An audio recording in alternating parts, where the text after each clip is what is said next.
Thank you guys so much. Thank you.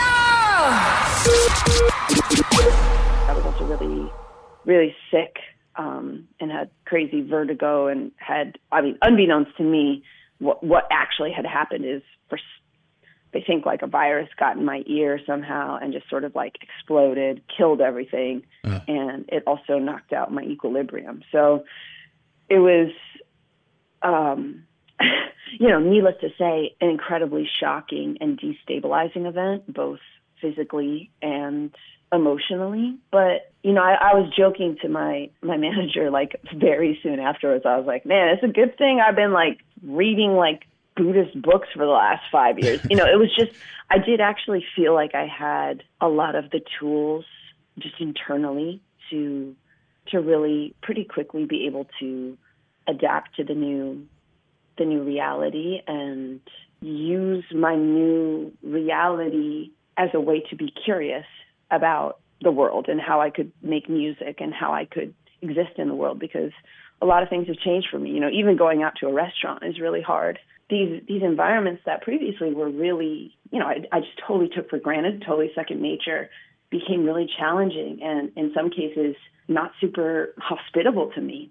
Yeah. And like I say, I do think there's, and I'm sure you can relate, and I'm sure people listening can relate, like when something painful happens, particularly when that painful thing is a loss, you really kind of have two options, broadly speaking. I think the first option is to close ranks, and sort of shrink inward. And I think often that's our reactive impulse. The other way to go is a broadening and is a curiosity, as I mentioned before. And that was really the place where I tried to stay. Mono is also about this journey that we're all on, which is the journey of aloneness. Mono as prefix meaning one. Mm-hmm. We are all inside of ourselves and we can't get out. And there's a lot of things we try to do to leave and to escape that aloneness. And I think for me, such a huge part of my evolution as a person and as an adult has been reckoning with that aloneness, and instead of thrashing against it and instead of trying to leave somehow, just sitting with it and finding a sense of calm and a sense of power inside myself. Often we locate the enemy, the enemy is within. Right. This is like, that's language that I think we hear and we all feel, but like at the same time, the hero is within too. Sure. We don't hear that one as much, but it's so, both sides of that spectrum exist within oneself. And so this is me being incredibly verbose, but I hope that when listening to this record from start to finish, which I hope people do, because we meticulously organize this track list. This record has interludes. This record has storytelling elements that I haven't used before, that people really leave with a sense of personal power, a sense of confidence, and I think a sense of hope and faith in themselves, and I think to me, that's what a lot of us, including myself, need right now.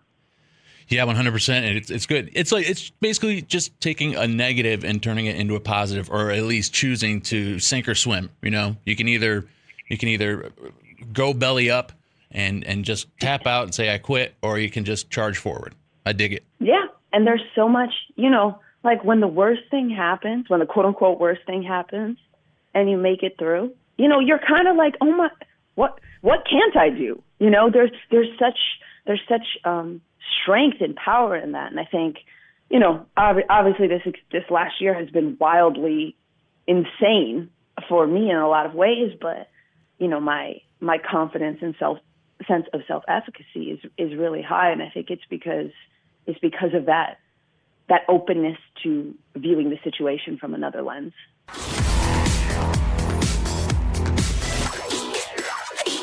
Thank you. Good night.